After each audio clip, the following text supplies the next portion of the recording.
Hello मित्रांनो, बऱ्याच दिवसांनी आता मी ब्लॉग करतोय। आज आता कॉलेजला चाललोय मी। आल्यानंतर आता जायचंय गावाकडे, कारण तिकडे संत पारायण आहे 30-31 तारखेला, ची तयारी करायची। चला मग, बाय बाय। कॉलेजवरून आल्यावर भेटूया। आता कॉलेजवरून आलेलो आहे, सगळं पावसात भिजत आलोय, पाऊस लय चालू आहे। आता फटाफट तयार व्हायचं, निघायचं गावाकडे।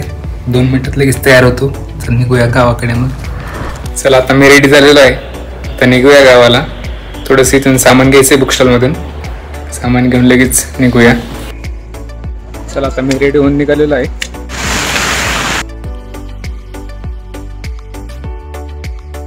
स्वारगेटमध्ये पोहोचलोय आता, 9:30 वाजलेले आहेत। आता इथे येवतमध्ये पोहोचलोय, गाडी थांबवलेली आहे गॅस भरायला। 10 वाजलेले आहेत आता, तिथं जेवायला थांबवलेली आहे गाडी, आणि सगळे गेले जेवायला। आज जन्माष्टमी असल्यामुळे आज आपला निर्जला उपवास आहे, त्यामुळे आज पाणी पण नाही घ्यायचं। उद्या पूजा केल्यानंतर आपण पाणी घ्यायचं।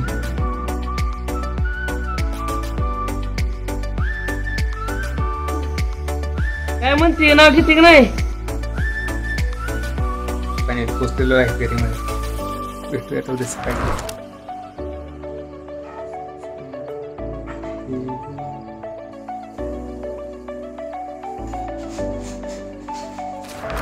गुड मॉर्निंग मित्रांनो, काल रात्री यायला खूप वेळ झाला। कालचं जन्माष्टमीचं दर्शन मिळालं, ते एक महत्त्वाचं झालं। आणि आता सकाळी पूजा वगैरे झालेली आहे सगळे, आणि आता ज्याच्यासाठी आपण इथं आलेलो आहे ते आता काम करायला आपल्याला जायचं आहे। ते म्हणजे संत पारायण आहे, त्याची जी तयारी आहे ती करायची आहे आपल्याला।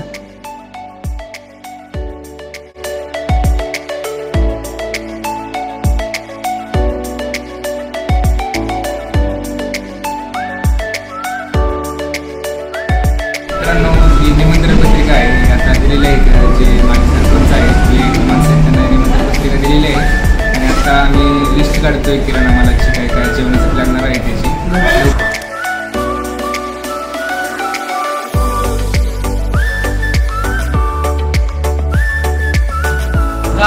मित्रांनो, आता आम्ही चाललेलो आहे फ्लेक्स छापायला, कारण आता आपल्याला विजय चौकामध्ये आणि मोठ्या मोठ्या चौकामध्ये फ्लेक्स छापायचं लावायचं आहे।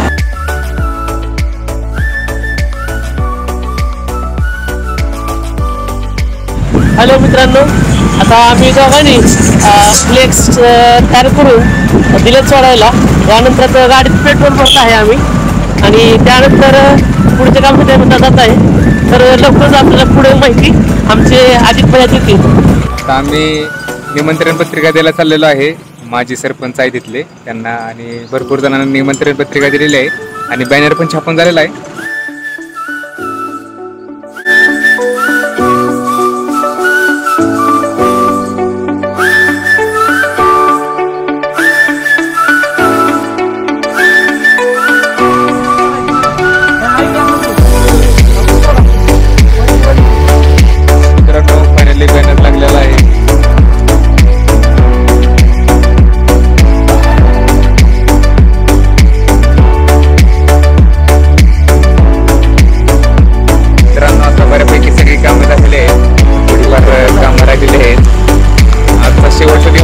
उद्यापासून संत पारायण आहे, तर आज पूर्ण फायनल काम करून पारायण करायचं आहे।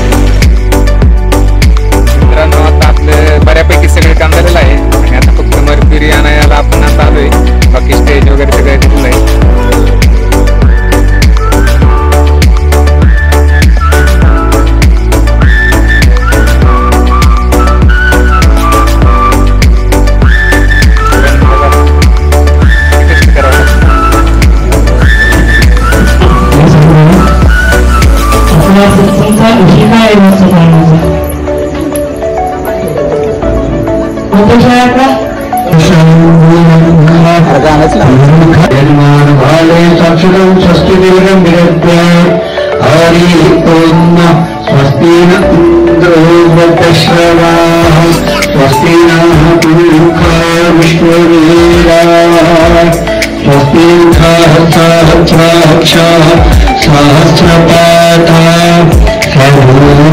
और 400 गांव गहरी।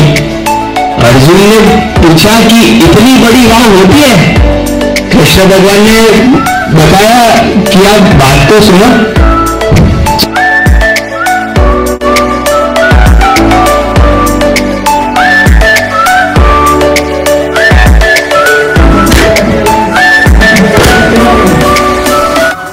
मित्रांनो, आता ते संत पारायण करून मी इकडे पुण्याला आलेलो आहे माघारी.